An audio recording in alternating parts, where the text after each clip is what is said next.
Welcome back ji, welcome back to pressing issues. بڑی زبردست debate ہو رہی ہے. ہم بڑے خوش قسمت ہیں کہ اردو زبان میں ہمارے جتنے بھی ناظرین جو اردو سمجھتے ہیں ان کو بریگزٹ کی اچھی طرح سے اب سمجھ آ رہی ہے. اچھا، ایک تو آپشن آپ یہ کہہ رہے تھے کہ ہم پیپلز ووٹ میں بھی نہیں جاتے, ٹریزا مے کی ڈیل بھی نہیں ہوتی, نو ڈیل بھی نہیں جانا ہے.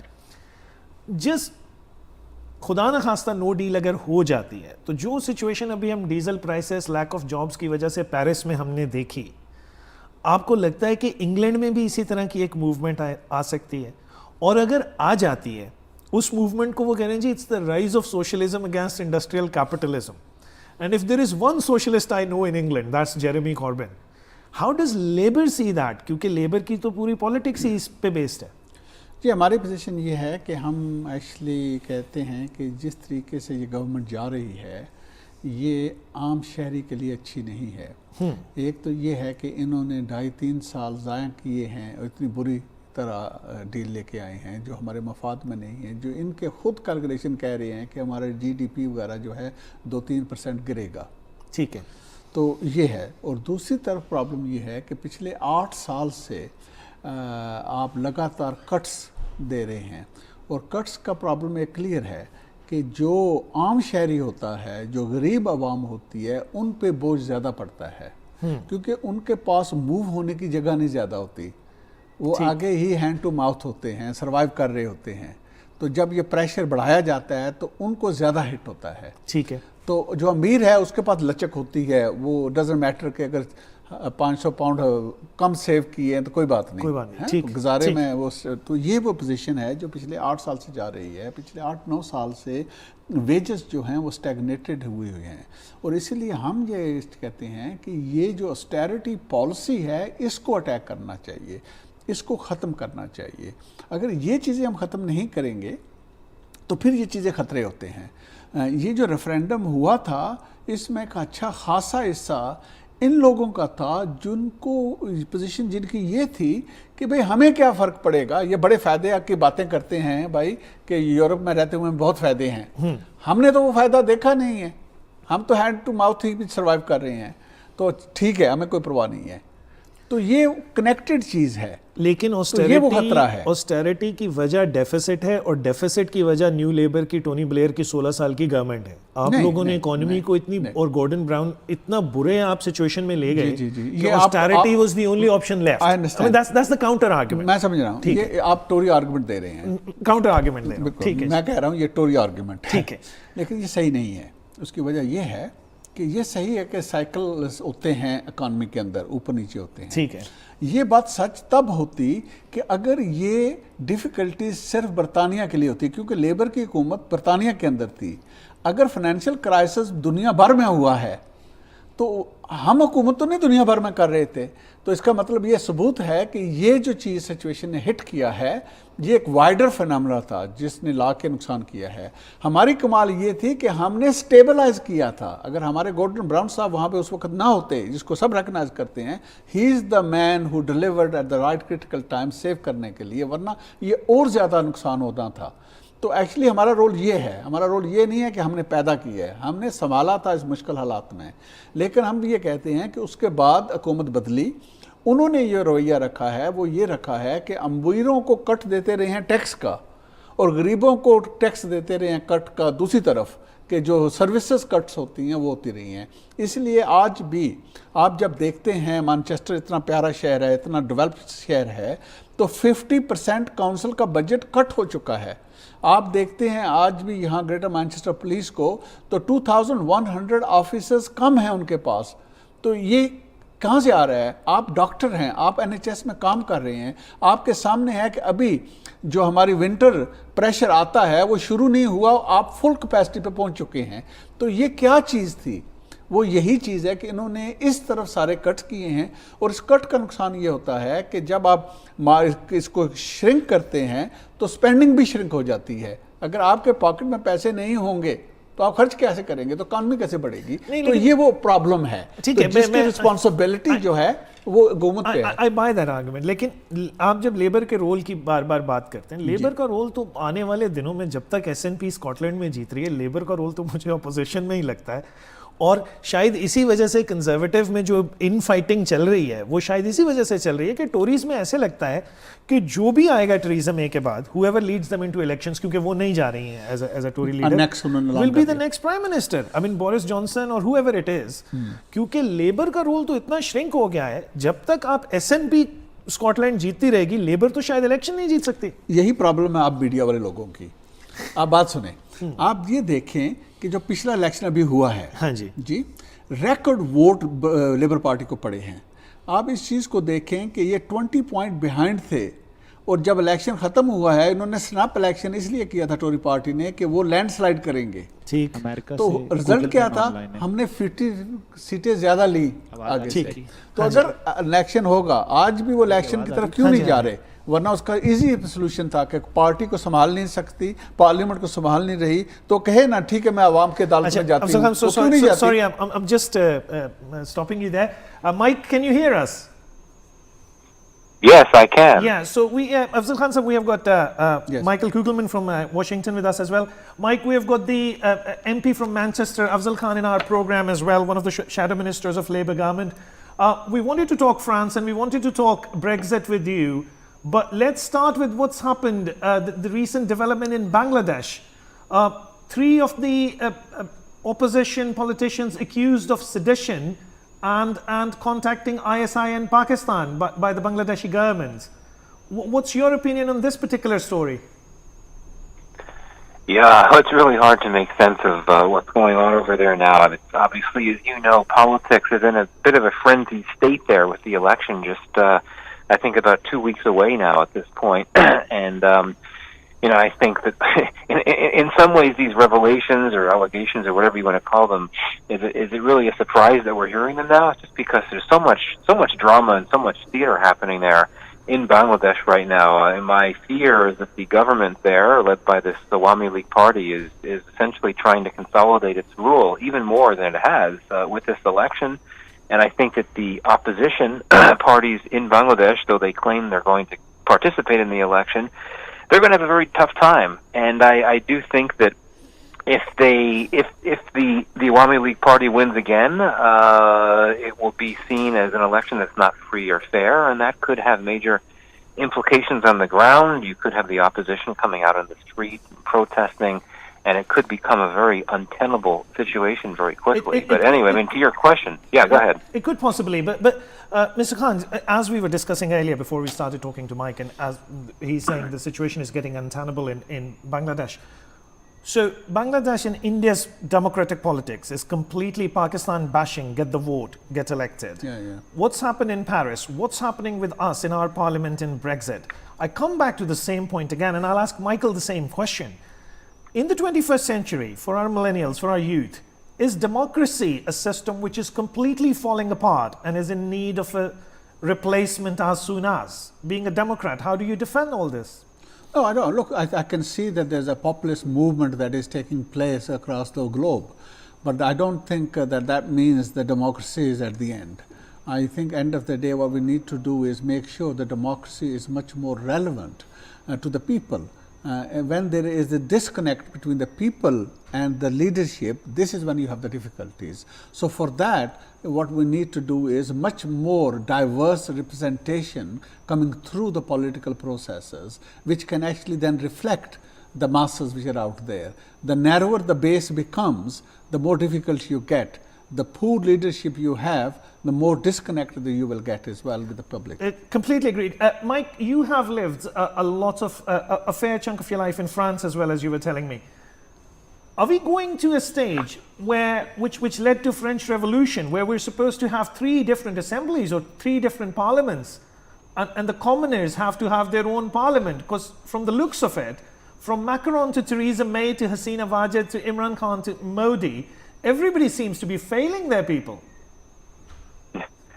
Well, if I understand you correctly, though, I imagine you may have made the comment in jest, we're not heading toward another revolution in France. No, I mean, we live in an era in which democracy is increasingly on the defensive, and, you know, it's been like this for a few years where, you know, clearly what had long been seen as fringe, whether you're talking about explicit anti-immigrant sentiment or racist perspectives, it seems like they're front and center, and not only in the United States, but in so many countries in Europe as well. It really is unsettling.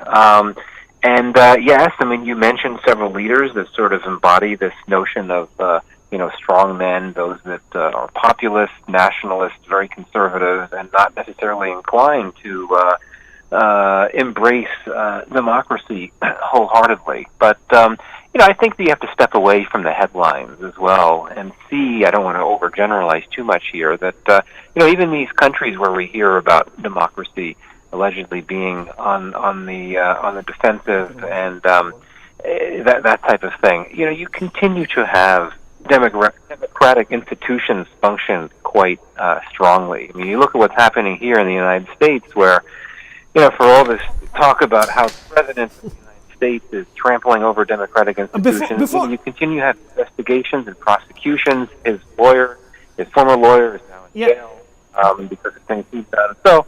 Yeah, Mike, before we get to Michael Cohen and President Trump, another example, as Mike was saying, leaders failing, but then the Western democratic nations somewhat go and invade a country, get rid of the dictator in Muammar Gaddafi. How long ago was that? A few years ago? Yeah. And if you look at the approval ratings of the forthcoming polls, Mr. Khan, Saif Gaddafi is leading the polls, and his son is probably going to be the next elected ruler of Libya.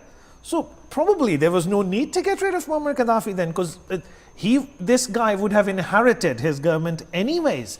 So it looks like that Democrats everywhere are kind of getting a message from the people that this is something that's not working. No. I think it's complex, but we need to unpack it. Okay. Saif winning through a democratic process is not the same thing as inheriting from his father. We welcome Saif coming in if it comes through the democratic process. I think the real difficulty with this Libya-Iraq issue is that some of these countries have gone in heavy-handed with their weapons and then have not done anything for the peace and packed their bags and left it in a very poor shape, which then actually made the situation worse. In a way, what they've done is they've actually damaged the democratic process in the whole Muslim world, because those who are the dictators, they can simply point to these countries and saying, look, under dictatorship, how stable it was. Under this democracy slogan, look how poor and how unstable, how violent this had turned out to be. So therefore, security is more important than democracy.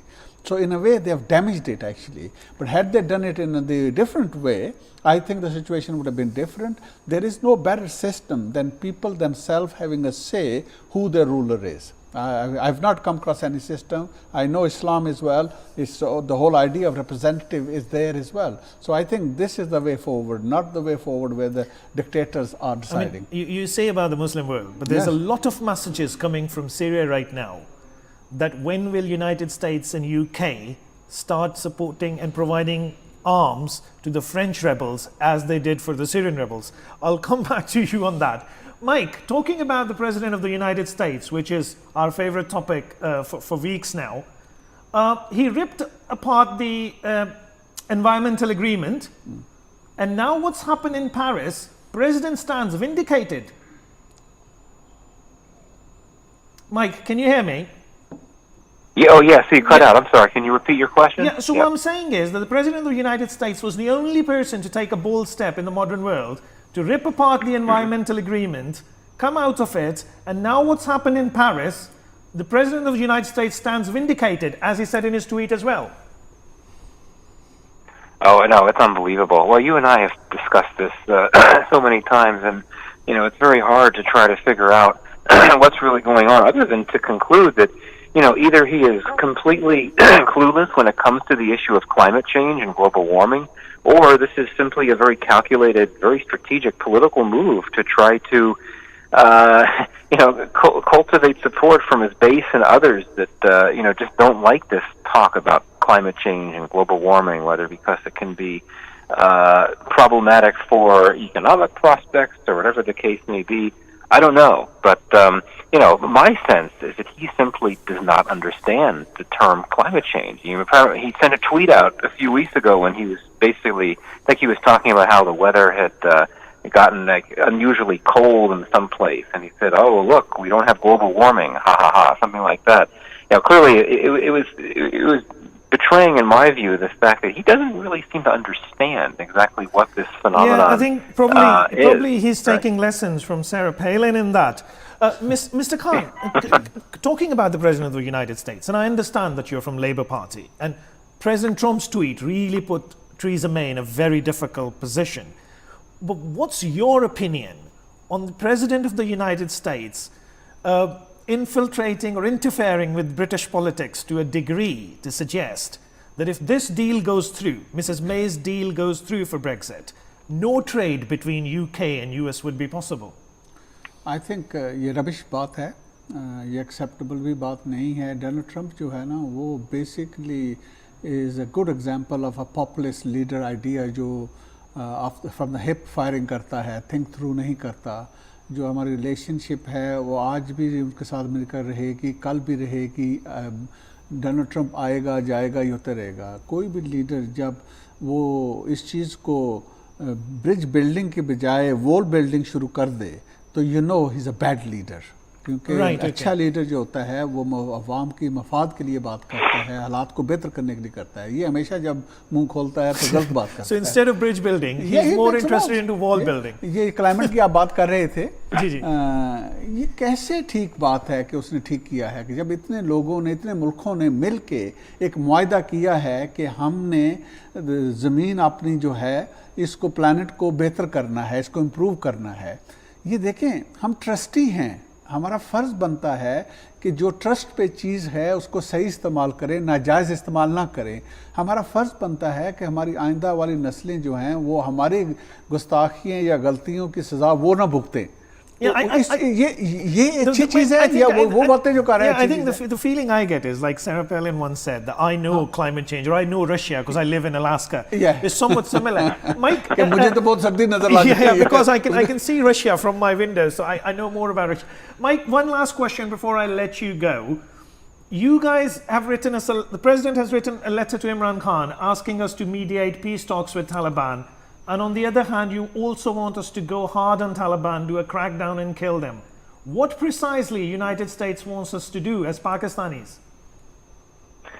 I think that the U.S. messaging has always been very confused, and it's understandable that Pakistan would be unhappy. I think what the U.S. wants is for two things. One, for Pakistan to go after these militant leaders in Pakistan that are the hardliners and that are irreconcilable, those that have no interest in negotiating.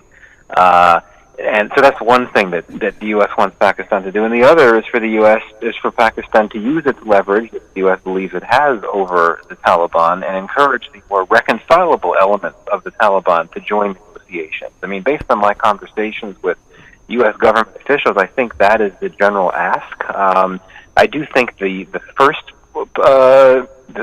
step is seen as more important for the U.S. these days, just because the Taliban has already been talking with the United States. So, I mean, there have been Taliban representatives interacting with the United States. I think for the U.S., the concern, rightly or wrongly, continues to be the presence of these militant leaders in Pakistan that the U.S. believes are orchestrating and organizing and supporting attacks on Afghan on U.S. forces in Afghanistan. US forces. Now, that's brilliant. Mike, thank you so much for your time today. Once again, it was a pleasure talking to you. Khan sahab, coming back to the situation in Pakistan, आप कह रहे थे नया पाकिस्तान अभी बना नहीं है, बन रहा है. आप माशाल्लाह से Fawad Chaudhary might contest it, but you're the topmost politician that from the soil of Jhelum. 4 महीने हो गए हैं इस हुकूमत को. आपका इतना एक्सपीरियंस है, यूरोप में भी, इंग्लैंड में भी, आपने ऑलमोस्ट एवरी सिंगल पोस्ट जो कोई ले सकता है वो आपके पास रही है. कैसे देख रहे हैं आप इस पाकिस्तान की 4 महीने की हुकूमत को? आई थिंक मैं ये समझता हूँ कि पाकिस्तान मुश्किलात में घिरा हुआ है. मुल्क के अंदर भी और मुल्क के बाहर भी जियोपॉलिटिकल सिचुएशन जो है. मैं वाइस प्रेसिडेंट था सिक्योरिटी डिफेंस यूरोप का. अच्छा. आई अंडरस्टैंड क्या हो रहा है चीज़ें. So it's a difficult face. मैं विश करता हूँ इस नई गवर्नमेंट को वेल. चैलेंजेस बहुत ज़्यादा हैं. They are having an attempt. तो कोई मैजिक उनके पास नहीं है कि वो एकदम तब्दील कर देंगे. ये बहुत पुराने कुछ زخم بھی ہیں، مشکلات بھی ہیں، سلولی ہیل ہوں گے اور امپروو ہوگا. اچھا لیکن یہ ضروری ہے کہ یہ امپرومنٹ ہو. یہ ٹرننگ کی ضرورت تھی پاکستان کے اندر. میں کسی پاکستانی پولیٹیکل پارٹی کا ممبر نہیں ہوں، میں بہت کلیئر ہوں اس پوائنٹ پہ. میں پاکستان کے لیے میرا دل دھڑکتا ہے، میں چاہتا ہوں پاکستان مضبوط ہو. آئی تھنک یہ بہت امپورٹنٹ ہے کہ یہ گورنمنٹ جو ہے ایکچولی ٹرن کرے پاکستان کے لیے، اور آئی ہوپ اینڈ پرے کہ وہ کرے. باہر کے لوگ بھی اور کچھ اندر کے بھی لوگ بھی نہیں چاہیں گے یہ سکسیسفل ہوں. آسان نہیں ہے. آئی تھنک ان کا پرابلم یہ بھی ہے کہ I think they lack experience. I have no doubt Khan صاحب جو ہیں اچھے آدمی ہیں اس لحاظ سے کہ وہ کرپٹ نہیں ہے. میں I think can say that about ہم، جو میں جانتا ہوں جہاں تک. لیکن میں سمجھتا ہوں کہ جو گورنمنٹ ہے کرنٹلی، اس کے اندر یہ کہنا کہ سب کو نئے ہیں، یہ بھی آپ متفق ہوں گے کہ ایسی بات نہیں ہے. ایسی بات بھی نہیں ہے. تو جو کچھ لوگ ہیں I don't think they quite capable, quite right, quite the character doesn't match جو ان کی ویژن ہے، جو کہتے ہیں کرنا چاہتے ہیں. لیکن آئی ہوپ کہ وہ بہتر کریں. تو یہ بتائیے گا، ساج the home secretary went to Pakistan, but وہ بہت جلدی چلے گئے تھے حکومت آتے ساتھ ایک مہینے میں، اور پھر پاکستان میں یہ بڑی کہانی شروع ہو گئی کہ جی انگلینڈ سے ہم اپنی لوٹی ہوئی دولت واپس لے کر آئیں گے. But having said that, in the Arab world, in the South Asian world, England is now seen, Britain is seen as a safe haven for your black money.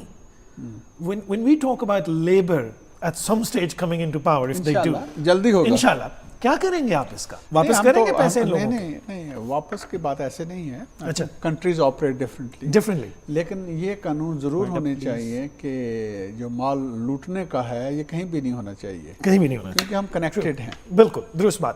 ناظرین، آپ نے محمد افضل خان صاحب کی باتیں سنی. آپ ہمارے ایم پی ہیں مینچسٹر سے، فارمر لارڈ میئر، اور آپ نے مائیکل کوگلمین کی بھی باتیں سنی. ہم نے امریکہ سے بھی اوپینین لیا. آپ کی بھی ایک phone call I. This was the first live show of pressing issues. I have to really I owe my gratitude to Afzal Khan صاحب. Thank you so much sir for your time. جی آپ نے مجھے بھی پہلی شو میں بلایا، آپ سے بھی تعارف ہو گیا. مشکل حالات میں جب بریگزٹ آدھا ہو رہا ہے آدھا نہیں ہو رہا، لوگ ڈرے ہوئے ہیں، لیکن افضل خان صاحب کا میسج بڑا سمپل ہے. حوصلہ رکھیں، ڈرنے کی ضرورت نہیں ہے، کہیں نہیں جانا پڑے گا. اگر ٹوریز بالکل فیل بھی ہو گئے تو لیبر سنبھال لے گی. آج کا پروگرام دیکھنے کا بہت بہت شکریہ. اپنے فیڈ بیک میں ہمیں بتاتے رہیے گا کہ پروگرام کیسا لگا. آج کے لیے اجازت، اللہ حافظ.